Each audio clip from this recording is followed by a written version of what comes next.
ॐ नमः भगवते वासुदेवाय।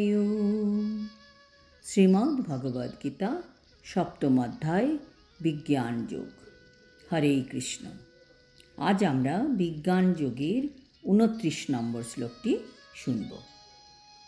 জরা মরণ মোক্ষায় মামাশ্রিত্য যতন্তে ये ते ব্রহ্ম তদ্বিদুঃ কৃৎস্নম আধ্যাত্মং চ কর্ম চাখিলম।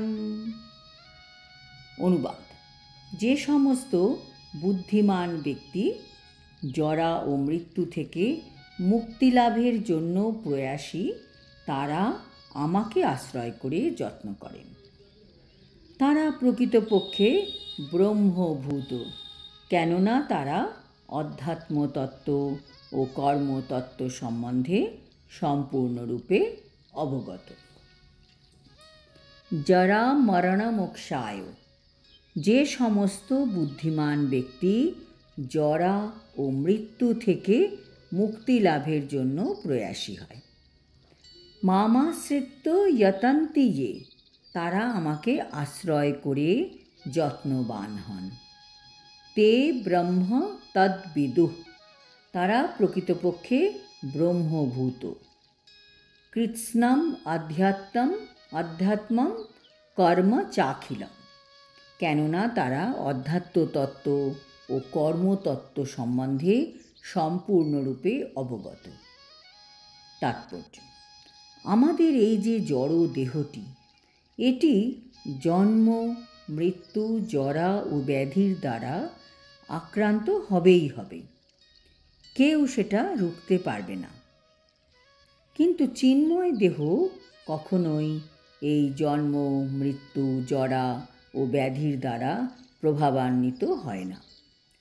চিন্ময় দেহের জন্ম, মৃত্যু, জরা ও ব্যাধি কিছুই নেই।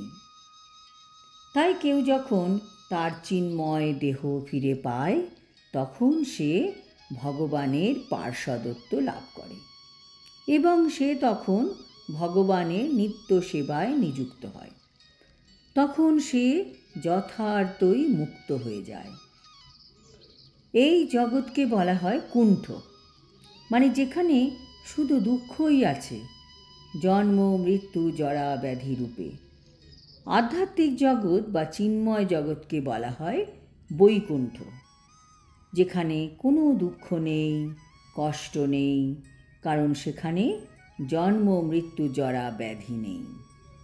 কাজেই যে ব্যক্তি চিন্ময় জগতে যেতে পারবে, তার কোনো দুঃখ কষ্ট থাকবে না।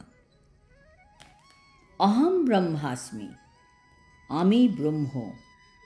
কথিত আছে যে প্রত্যেকের উচিত নিজেকে ব্রহ্ম বা আত্মারূপে জানা।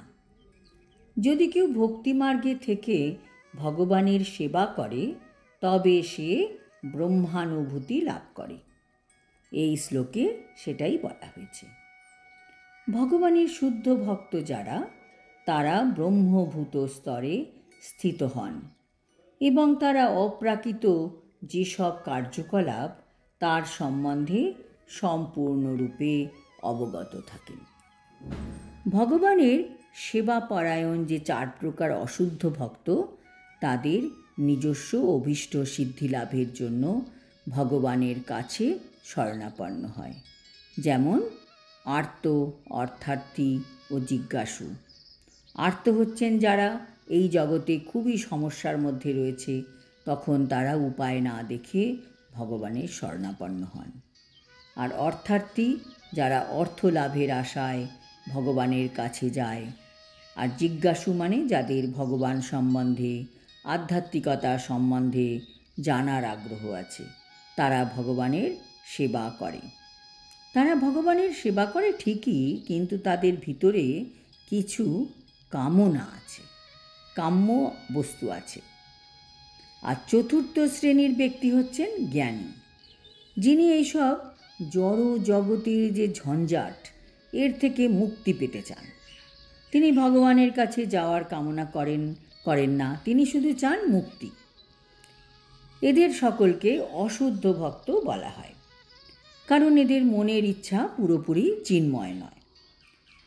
কিন্তু তবুও এরাও ধীরে ধীরে ভগবানের অহৈতুকী কৃপা লাভ করতে পারে এবং অবশেষে কৃষ্ণ ভাবনামৃত হয়ে ভগবানের দিব্য সাহচর্যও পায়।